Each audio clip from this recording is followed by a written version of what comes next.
Buenas a todos. Aquí Marcelo Bolche para hablar de traición.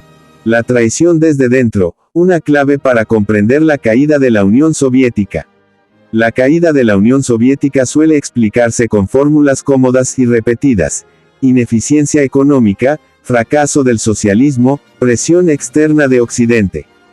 Sin embargo, estas explicaciones esquivan un aspecto central y deliberadamente incómodo: la traición desde dentro. No la traición caricaturesca del espía de película, sino una más profunda, silenciosa y devastadora: la renuncia ideológica de sectores dirigentes que dejaron de creer en el proyecto que decían conducir. La URSS no fue derrotada militarmente ni colapsó por una insurrección popular anticomunista. Cayó desde arriba, por decisiones políticas concretas tomadas por una élite que, con el tiempo, fue sustituyendo el marxismo-leninismo por el pragmatismo, el oportunismo, y finalmente por la admiración abierta por el capitalismo. Cuando una dirección deja de defender los intereses históricos de la clase que dice representar, el Estado que encabeza se vacía de contenido, aunque conserve sus símbolos. Esta traición no surgió de un día para otro. Fue el resultado de un largo proceso de burocratización, donde la defensa del poder personal y de los privilegios comenzó a pesar más que la defensa del socialismo. La planificación dejó de ser una herramienta al servicio del pueblo y pasó a ser administrada como un fin en sí mismo, desconectada de la participación real de las masas. En ese terreno fértil, la ideología revolucionaria fue perdiendo su filo, reemplazada por un lenguaje técnico, despolitizado y, en última instancia, impotente. El punto de quiebre llegó cuando la crítica necesaria al estancamiento se transformó en autodenigración sistemática del propio pasado socialista. Bajo el discurso de la reforma y la modernización, se abrió la puerta a la restauración capitalista sin decir su nombre. Se desarmaron las bases económicas y políticas del Estado soviético mientras se le prometía al pueblo más democracia, más bienestar y más libertad. Lo que llegó, en cambio, fue desempleo, miseria, mafias, saqueo de los bienes públicos y una brutal caída en la calidad de vida. La traición desde dentro también fue cultural. Se permitió, y se promovió, la idea de que el socialismo era un error histórico, una anomalía que debía ser corregida. Al pueblo que había derrotado al nazismo, industrializado un país atrasado y llevado al ser humano al espacio, se le dijo que todo eso no valía, que había sido una ilusión. Desarmar la memoria colectiva fue una condición necesaria para desarmar el Estado. Nada de esto absuelve a las presiones externas.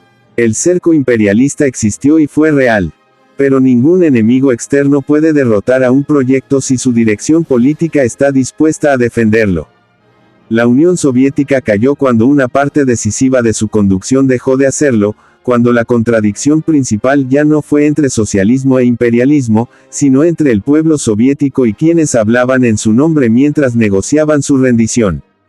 Comprender la caída de la URSS desde esta perspectiva no es un ejercicio nostálgico ni una defensa acrítica del pasado. Es una lección histórica para el presente.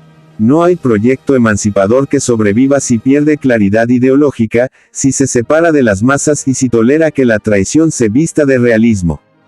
La historia soviética no terminó diciendo adiós al socialismo, terminó advirtiendo que el enemigo más peligroso no siempre viene de afuera, sino que a veces se sienta en la mesa de dirección. Pero camaradas, la historia es porfiada. No se deja engañar por los discursos de ocasión ni por las justificaciones tardías. Puede demorarse, puede parecer silenciada, pero siempre termina pasando cuentas. Y cuando lo hace, no distingue entre el traidor consciente y el cobarde que miró hacia otro lado, a ambos los juzga con la misma severidad. Los traidores a la Unión Soviética creyeron que podían borrar más de 70 años de construcción colectiva con decretos, reformas y relatos importados. Creyeron que bastaba con cambiar símbolos, reescribir manuales y criminalizar una idea para que el socialismo desapareciera de la conciencia popular. Se equivocaron. La memoria del pueblo no funciona como los archivos oficiales, no se cierra por orden administrativa ni se privatiza por ley. La experiencia soviética quedó grabada en millones de vidas concretas, en generaciones que conocieron lo que significó el trabajo garantizado, la educación como derecho, la salud como política de Estado y la dignidad de saberse parte de un proyecto histórico.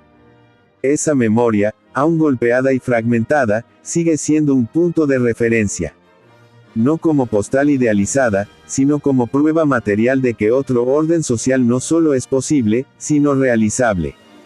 La historia también es porfiada porque demuestra que las traiciones no construyen futuro. Los nombres de quienes entregaron el Estado socialista al capital hoy no despiertan admiración, sino desprecio o silencio. En cambio, el sacrificio del pueblo soviético, su resistencia, su disciplina colectiva, su capacidad de levantar un país devastado y derrotar al fascismo, sigue siendo estudiado, reivindicado y retomado por quienes no aceptan el fin de la historia como sentencia definitiva. Más de 70 años no se evaporan. Más de 70 años de ejemplo pesan más que 3 décadas de restauración capitalista marcada por la desigualdad, la dependencia y la humillación nacional. Cada crisis del sistema, cada guerra imperialista, cada promesa incumplida del capitalismo vuelve a poner sobre la mesa la pregunta que creyeron clausurada. ¿Y si el camino no era ese? Por eso la historia insiste. Por eso vuelve, no como copia mecánica del pasado, sino como continuidad transformada de sus mejores enseñanzas. Sobre la memoria del pueblo soviético, sobre su experiencia acumulada y sobre las lecciones de sus errores y traiciones, la idea socialista volverá a abrirse paso. No por nostalgia, sino por necesidad histórica. La historia no perdona a los traidores, pero tampoco abandona a los pueblos que luchan. Y mientras esa memoria siga viva, mientras exista quien recuerde que una vez se construyó un mundo sin patrones ni oligarcas, él, hasta luego, seguirá siendo más fuerte que cualquier intento de entierro definitivo.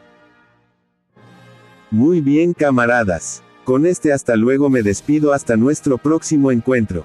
Hasta que la URSS sea restaurada. Salud.